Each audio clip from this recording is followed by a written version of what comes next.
और सब नेताओं ने अपनी हमारे तकरीबन सभी जिला अध्यक्षों ने अपनी बात रखी, ब्लॉक अध्यक्षों ने अपनी बात रखी, सीनियर लीडर्स ने अपनी बात रखी। सब में एक बात के तो समानता है कि हिमाचल विरोधी भाजपा है। उन्होंने अपने आप पॉइंट रखे, क्योंकि मुकेश जी हमारे फाइनेंशियल वाइट पेपर के अध्यक्ष भी थे। जो बातें उन्होंने ध्यान में लाई कि बीबीएमबी में से हमने 4300 करोड़ का एरियर लेना है, जिसको सुप्रीम कोर्ट ने अवार्ड पास कर दिया है। वो एरियर बीबीएमबी से जो हमारी को 7.19 फ्री रॉयल्टी मिलती है, उसके आधार पर है। और वो फैसला होने वाला था, लेकिन कहीं से भारतीय जनता पार्टी का दबाव पड़ा और वो 4300 करोड़ रुपया इस साल जो आना था वो रुक गया। ऐसा पहली बार देखा गया कि उत्तराखंड में इनकी सरकार है, सिक्किम और जम्मू कश्मीर में गवर्नर रूल्स है। जब हमने वाटर सेस बिल पास किया और उसमें हमने वाटर सेस जो नियम है, कानून है, हमारा स्टेट सब्जेक्ट है, वाटर रॉ मटेरियल है, फिनिश गुड बिजली होती है, उसमें हमारा अधिकार बनता है। वाटर सेस के मामले में भारतीय जनता पार्टी के उत्तराखंड और जम्मू कश्मीर में तो वो केंद्रीय उपक्रम जो थे उनके, चाहे एनटीपीसी है, चाहे एसजेवीएनएल है, चाहे एनएचपीसी है, वो तो कोर्ट में गए नहीं। हिमाचल प्रदेश में वो कोर्ट में गए और स्टे लेकर आए। तो ये भी हिमाचल विरोधी भाजपा की मानसिकता का परिचय देता है। तीसरा, आपदा आई, जो बजटीय ग्रांट होती है, जैसे दिसंबर की एनडीआरएफ की ग्रांट और बजटीय ग्रांट होती है, हमने बोला कि हमें स्पेशल रिलीफ पैकेज मिलना चाहिए। विधानसभा में संकल्प लाए भारतीय जनता पार्टी के लोग, उनके विधायक दल के नेताओं ने 10 मिनट विधानसभा में हल्ला किया, हमने स्वीकार किया। नियम 61 के नियम है, उसके तहत स्वीकार किया और उसमें 3 दिन तक चर्चा हुई। जब हमने कहा कि आप स्पेशल रिलीफ पैकेज उन आपदा प्रभावित परिवारों के लिए खड़े होइए जिनके मकान क्षतिग्रस्त हो गए, एक एक पाई जोड़कर उन विचारों ने अपना एक पक्का मकान बनाया और आपदा ने उस पूरे मकान को क्षतिग्रस्त खड़ा किया। बड़ी बड़ी 3 दिन तक चर्चा में बड़ी बड़ी बातें करते रहे। कईयों के मकान आंशिक रूप से क्षतिग्रस्त हो गए। चर्चा में भाग लिया और स्पेशल रिलीफ पैकेज में जब वोटिंग होने लगी तो उस रिलीफ पैकेज में वोटिंग में चुपचाप बैठे रहे और आपदा प्रभावित परिवारों के साथ भारतीय जनता पार्टी खड़ी नहीं हुई। ये हिमाचल विरोधी भाजपा है। फिर यही नहीं, केंद्रीय कानूनों में हमने परिवर्तन करके उन घरों को बचाने का काम किया जो घर उजड़ गए थे। 4000 घरों को बचाने के लिए हमने केंद्रीय नियमों की परवाह न करते कानून बदल दिया और 1.5 लाख रुपए की जो सहायता आज भी केंद्र के द्वारा मकान बनाने के लिए मिलती है, प्रधानमंत्री आवास योजना के तहत, हमने अपने संसाधनों से उसको 7 लाख किया। 4500 करोड़ रुपए का आर्थिक पैकेज हमने घोषित किया और लेकिन भारतीय जनता पार्टी विरोध करती रही। फिर देखिए, हमने जो केंद्र सरकार के नियम है पोस्ट डिजास्टर, यानी कि आपदा के बाद जो पैसा मिलना चाहिए, कानून बनाया कि जिस भी प्रदेश में आपदा आती है उसमें केंद्र सरकार का बजटीय प्रावधान होता है। उसके तहत कानून बनाया गया है कि इस कानून के तहत आप ऑनलाइन भरिए। तकरीबन 9700 करोड़ रुपए का हमने ऑनलाइन भरा। ऑनलाइन भरने के बाद भी जो हमको 9700 करोड़ में हमें उम्मीद थी कि कम से कम हमें 5000 करोड़ तो पहली किस्त में दिसंबर तक आ जाएगा, वो दिसंबर में मिलना चाहिए था। जबकि और राज्यों में जब आपदा आती है तो दिसंबर में वो बजटीय प्रावधान कर दिया जाता है।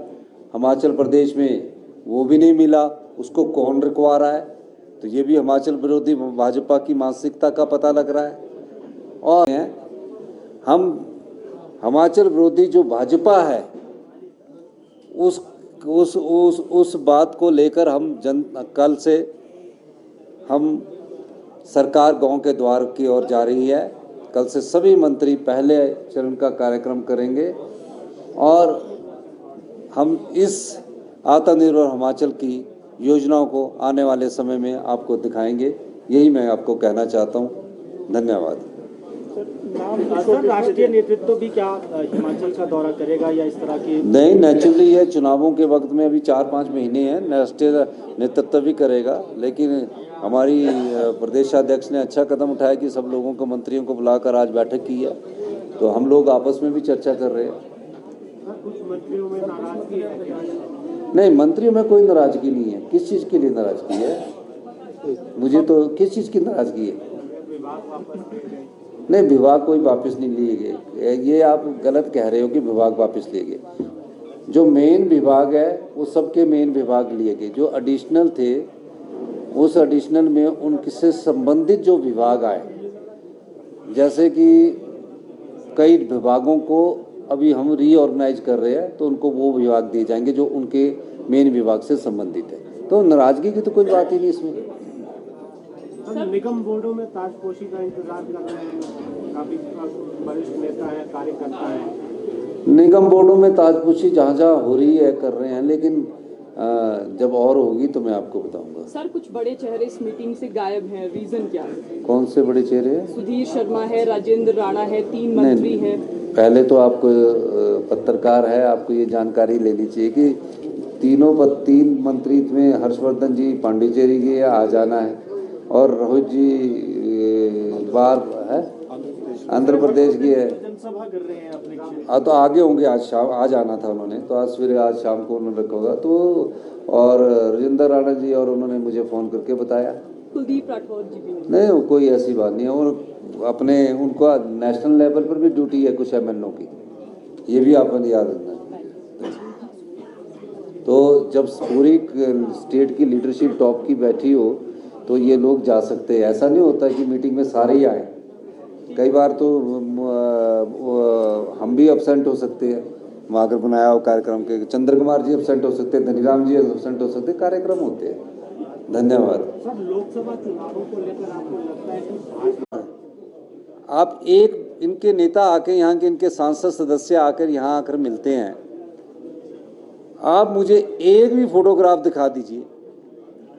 हमारी सांसद और प्रदेशाध्यक्ष प्रधानमंत्री जी से मिली, आपदा के समय लोगों से उन्होंने अनुरोध किया कि आप इन प्रभावित परिवारों की मदद दीजिए, तो इनको उन्होंने कहा कि कर रहे हैं और राज्य टू राज्य कर रहे हैं।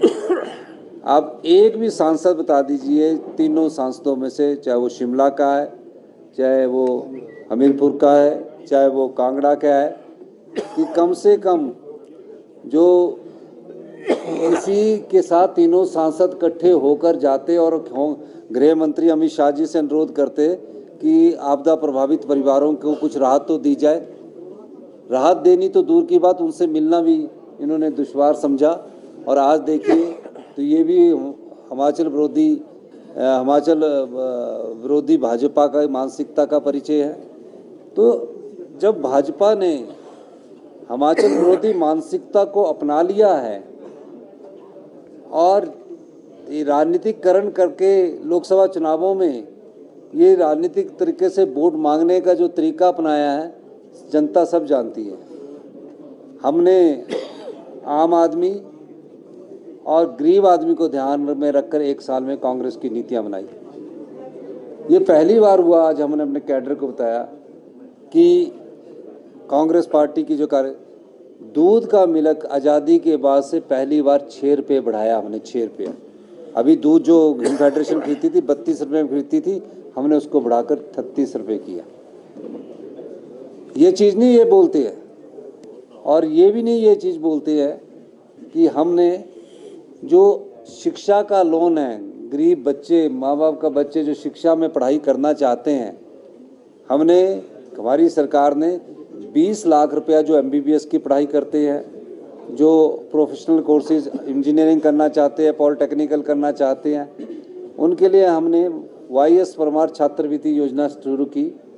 केंद्र सरकार में जो लोन मिलता है वो 4% ब्याज के हिसाब से मिलता है। हमारी सरकार ने 1% के हिसाब से 20 लाख रुपए का लोन का प्रावधान बच्चों की पढ़ाई के लिए किया। यही नहीं, हमने ओल्ड पेंशन स्कीम लागू की, सेब का ऐतिहासिक समर्थन मूल्य 1.5 रुपये बढ़ाया, और इसके अलावा हिमाचल प्रदेश के पर्यावरण को कैसे बचाया जा सके, हमने राजीव गांधी स्टार्टअप योजना की शुरुआत की, इलेक्ट्रिकल व्हीकल्स की हमने शुरुआत की है, सोलर पावर प्रोजेक्ट की हमने शुरुआत की है। इंग्लिश मीडियम स्कूल हमने अपनी गारंटियों में 4 बोले थे, हमने बोला 1-4 नहीं, हम मतभेद नहीं पैदा करना चाहते। हमने अगले 70 से जो 2 महीने बाद शुरू होने जा रहा है एकेडमिक सेशन से, फर्स्ट क्लास में इंग्लिश की शुरुआत कर दी, और जो ड्रेस चुनने की जो पावर है वो भी हमने उस स्कूल के प्रिंसिपल को दे दी। और अब हम जब तक टीचर नहीं आता है तो period based guest faculty lecture की शुरुआत कर रहे हैं। वो मेरिट बेस पर होगा, और वो सिर्फ तब तक होगा जब तक वहाँ टीचरों की नियुक्ति नहीं हो जाती। अब टीचरों की जो नियुक्ति होनी है उसको हमने बोला कि पब्लिक सर्विस कमीशन जल्दी से उनकी कमीशन के थ्रू उनकी नियुक्ति करें। तो क्वालिटी एजुकेशन में जो प्रदेश 17वें स्थान पर पहुंच गया दूसरे स्थान से इनके समय में, उस क्वालिटी एजुकेशन को इम्प्रूव करने के लिए हम पीरियड बेस्ड गेस्ट फैकल्टी लाए, जैसे कि सेंट्रल स्कूल में होता है, यूनिवर्सिटीज़ में होता है। कॉलेज में सिर्फ वही व्यक्ति लगेगा जो नेट सेट क्वालिफाई होगा, JRF होगा, ओनली पीरियड पर। कोई भर्ती ऐसे नहीं होगी, भर्तियां सारी कमीशन के थ्रू होगी, लेकिन जहां स्कूल खाली है, एकदम भर्ती नहीं हो सकती, वहां पीरियड बेस्ड पॉलिसी लाए। तो हम नई योजनाओं के साथ हिमाचल प्रदेश को आत्मनिर्भर हिमाचल प्रदेश बनाने की ओर अग्रसर हो रहे हैं। हम उनकी तैयारी करना दायित्व भी विपक्षी पार्टी है, पर हम 1 साल में जो उन्होंने अपनी मानसिकता का परिचय दिया है वो हिमाचल विरोधी भाजपा मानसिकता का परिचय दिया है, इसमें कोई दो राय नहीं है। धन्यवाद। सर, लोकसभा चुनाव में नए चेहरों को उतारेंगे या पुरानों पर विश्वास करेगी कांग्रेस? हम हाथ को उतारेंगे नहीं, लोकसभा के चुनावों में हाथ को उतारेंगे। धन्यवाद, और हाथ को ही जिताएंगे।